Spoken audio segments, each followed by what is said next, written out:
Hey everyone, Shawn Clement here, and boy, do I have a treat for you. I want to introduce to you Ian Frazier. You're gonna love this man's accent.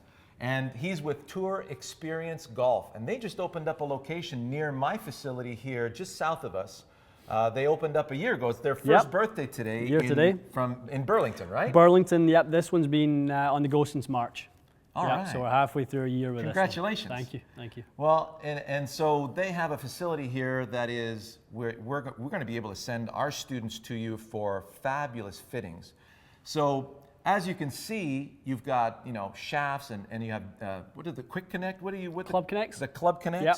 So it connects to all the different manufacturers. And for me, and you've seen in my videos in the past, I've always recommended that you try clubs before you buy them. 100%. And look at the drawers you have here. You got the drawers with all the different manufacturers and all the latest heads. Yep. And they get the latest stuff before I do, right? So we're going to be doing a lot of work with them. So you guys are always at the forefront of what the heck's happening in the golf industry.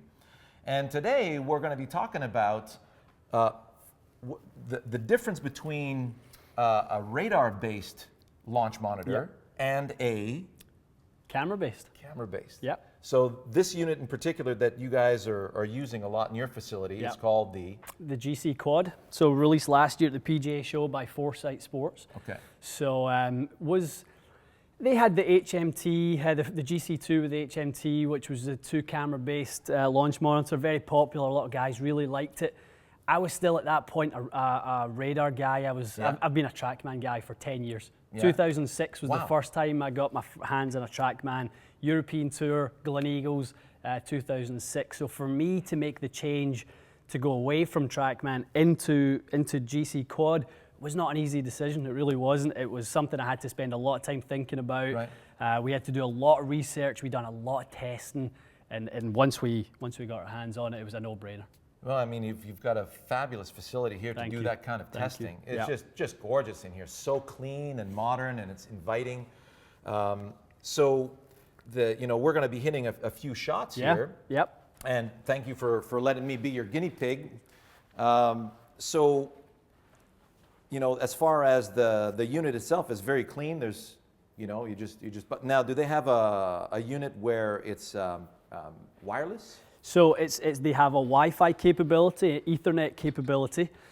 So we can use this on a driving range, and this isn't just an indoor product. This is indoor, outdoor, with the continuity of indoor. It tells you the same as outdoor. That's unique because when you use radar, indoor radar is compromised because it can't detect spin axis. That's right. So those toe strikes, those heel strikes, they aren't represented properly. Mathematical algorithms. Absolutely, right? So that they show that toe strike, and from that radar position, 9 feet behind the golf ball, it'll show an off-center strike. It will see the deflection of the head, and it will think the ball went off in the direction in which the face was pointing after that deflection. Right. What we know that happens is when we see that off-center strike, the bulge and roll, the sort of physics behind the way that the club head is engineered, it causes curvature on the golf ball. So it will start to the right and it will curve back, the gear effect.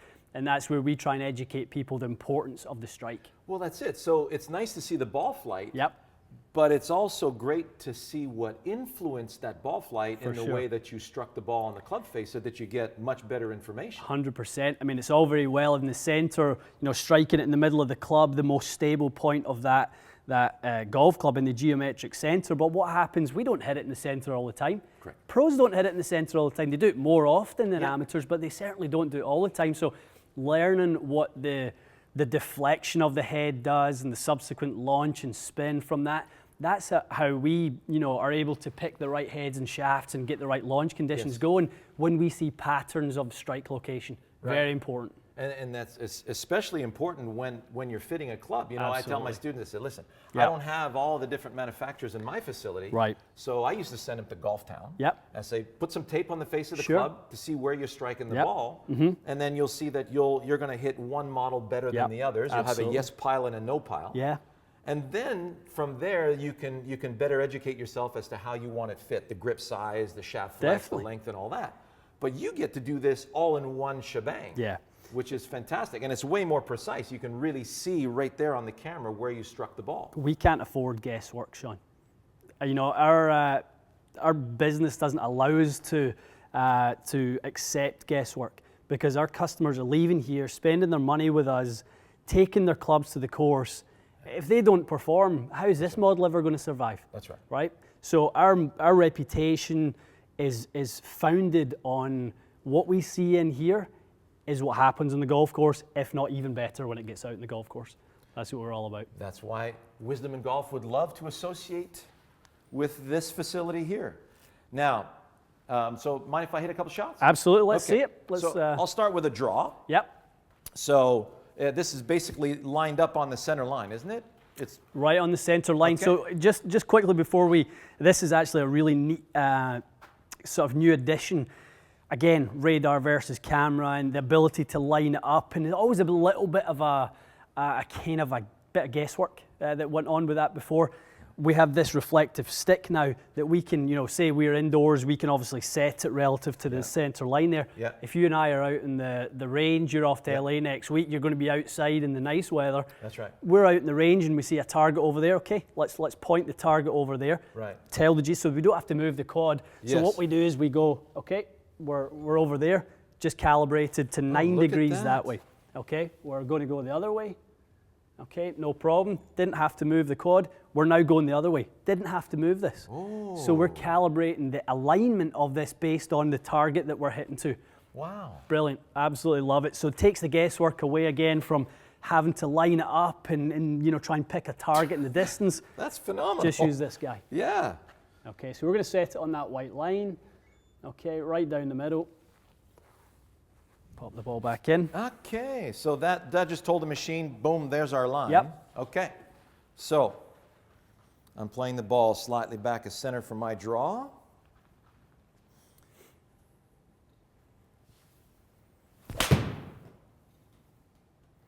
Starts to the right of the center line. We put it at 175, right? Yep. Yep. There we go. Just cross the center line a little bit. Beautiful.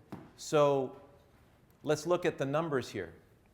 So we've got a page full of data. So we're seeing, and first time you see the screen, their eyes don't know where to go, do they? It's, Right. You know, and our customers kind of feel a little bit like that, but it's quite amazing once we start to pick out, okay, which of these are important to the customer. Right. We're not, it's not our job to educate the customer as to what everything's going on. It's just the red flags. Yeah. We're looking at which ones we're trying to change, Yes. so on and so forth. So from that one, we can see, you know, very much an in-to-out club path. We know, Shawn, you're going to be predominantly with that swing a right to left player. You were trying to hit a draw perfect. We see the launch conditions, you know, 17 launch, 6,600 spin. Beautiful for a 7-iron. Fantastic. Really good. Okay. Strike point, which we talked a little bit about, the benefit of being able to see that. A fraction low in the face. Okay. Okay, so we will start to look at, okay. It actually felt solid. Yeah. Yeah. Okay, so a little bit, just a shade lower than the center. So we'll see about trying to get that up a little bit if we can. It And must be my ping eye blades. well, you know, they're certainly, you know, you tried to hit it 175. Yes. You hit it 175, Yes. and it wasn't even a centered strike. There you go. There's the forgiveness your iron's providing you. So Absolutely. your eye blades are doing very well. So that's all the kind of measurements we look at and see what's going on. Why don't we hit one the other way and see how those numbers change? All right, let's hit a fade.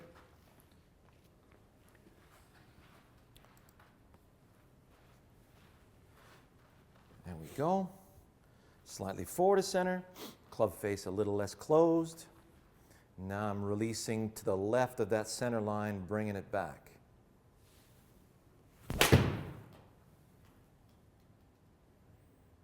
So that was a straight fade. Okay. Left edge of the green. Didn't feel too bad. Yep. Interesting. Fraction out in the toe. We had a little bit more. If we go over to the sort of table here that shows the last couple of shots, we can see the delivery difference. Okay, so you altered your path around 8 degrees. You altered your face angle from being, you know, closed to the path to now being slightly open to the path. Correct. All the stuff you were trying to do. Okay. Okay, So did it fade a little bit? It had a fraction of, see it right here. So the spin axis, right? Yep, we had a fraction of left, or actually slight draw. Oh, okay. It's very small, 94. So it was open to the path, but it drew. It drew ever so slightly. Is that because of the toe strike? Toe strike. Oh my goodness. The value of knowing exactly where that ball was struck is shown right there. Well, there's the missing link. It's Because on a TrackMan, Yeah. that would have faded, no? It would have absolutely faded if we get that path right of the face right of the path. Right. We're going to see rightward curvature, but the toe strike obviously Isn't that showed us something different. That is really, really cool, you guys. Okay, let me try another fade here.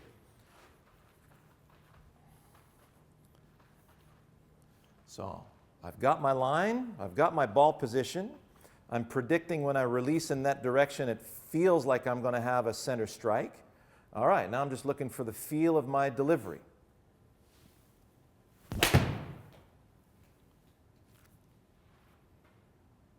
Do we have fade yet? Pretty much a carbon copy. Yeah, very similar. Showed a little bit more of a solid strike in that the ball speed went up a little bit. Okay. Shawn, you know, we Yeah. use ball speed in the fitting world as a reflection of the energy transferred into the ball. So the machine right now, so in other words, the machine is also telling me, okay, with that strike, Yep. it matches up with the ball speed. Yep, absolutely. So the previous strike, because I hit it slightly toward the toe, Yep. it did affect ball speed. Well, if we want to get exact about the whole thing, and we like to do that, if we look over on the right-hand side there, Yeah. you know, we can see it was still in the toe, but not as much. Okay, so over on that right side, your previous one was 12 millimeters on the toe. That one was 10. Right. Okay, so we were a fraction more centered. Okay. The difference was 2 miles an hour in ball speed. And actually, your swing speed was slower in that one marginally, but you got, for that swing speed, you got more output. Right. Okay, so you're Better smash factor. better smash factor. Yep, GCQUAD calls it efficiency. So again, Yep. you know, just that I ratio prefer of using ball speed. compression factor. Yeah, absolutely. It's a much we, better term, we, isn't it? we want to know exactly what that compression is doing. Look at that Yeah. dynamic loft. When we're talking about compression, we're talking about how much, you know, loft we're delivering at impact. So I was off by 2.2 degrees Yeah. as far as my loft. Really good, really good. Lie, close, so face to path. Yep. Face to path 1.4 open again. So Okay. we had that, you know, the appropriate amount of Right. open face to the path. Right. But we still had the toe strike. So now as I am, because this is basically what we do, right? Yep. So we teach our students to stay on a task. Yep. So my task, if I hit my fade, I'm lining up a little left of my target. I play the ball slightly forward to center to get my inside path. Yep. The club face is a little less closed dynamically, meaning at address as well. So once I see my pattern, I know that I'm going to have to open that face just a little bit more and keep delivering with that same, right? Exactly. And I think the thing with using a monitor like this is, I think the appropriate word for all of these things is we're getting feedback. Yeah. Right? So every shot we're learning a little bit of something as to what creates the dynamics that create the flight of your shot. Yeah. So that's what we're learning here is, okay, you do have the delivery of an open face to your path, but we're still seeing a marginal draw because we're striking it fractionally in the toe. Yeah. Okay, so we're going to try and shift that strike back to Sure. the center. Sure. Okay. This is fun. So let me do one more fade and see if we can't pull this one off.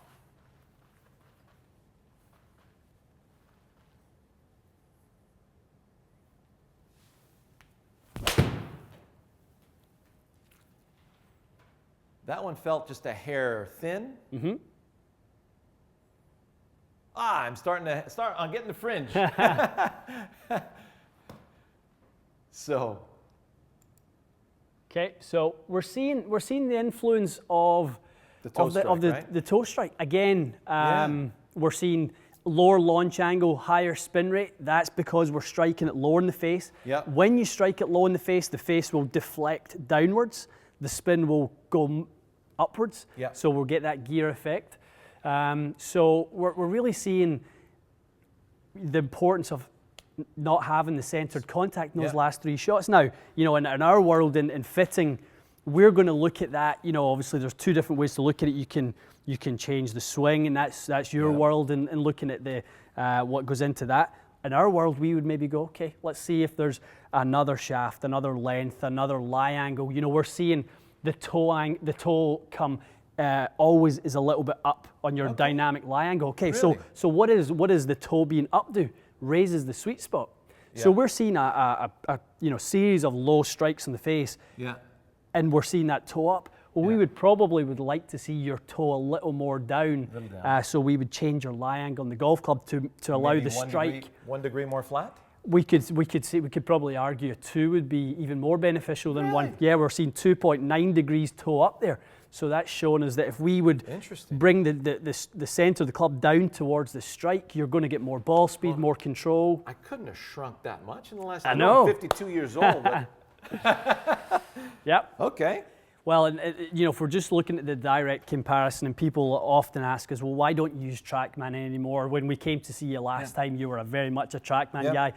I still love TrackMan. You know, outdoors, I know I can trust it because I get the full ability of the radar technology, seeing the curvature.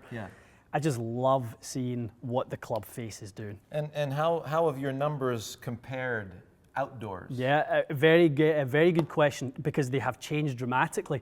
If we grab your driver And here. this is okay. Okay, so here's the difference. TrackMan's reading from behind. It picks a point on the back of the club head to read. Okay. GCQUAD's sitting at front, it's picking up the face to read. Right. Well, those are about 5 inches apart. So in dynamic motion, which, the face is going to be, impact is going to be a very different position than the back of the golf club. So as the face just hit, we talk about attack angle and, the benefits of hitting up on it. Well, the face is going to be hitting up on it a lot before the back of the golf club is going to be on its way up. So this is going to read that measurement completely different from the radar. So you have to know, what's being read in order to interpret the data appropriately for the player. So, as a professional, the question I want to know is, when you brought this back outdoors, you say this indoors and outdoors, you're getting the same readings.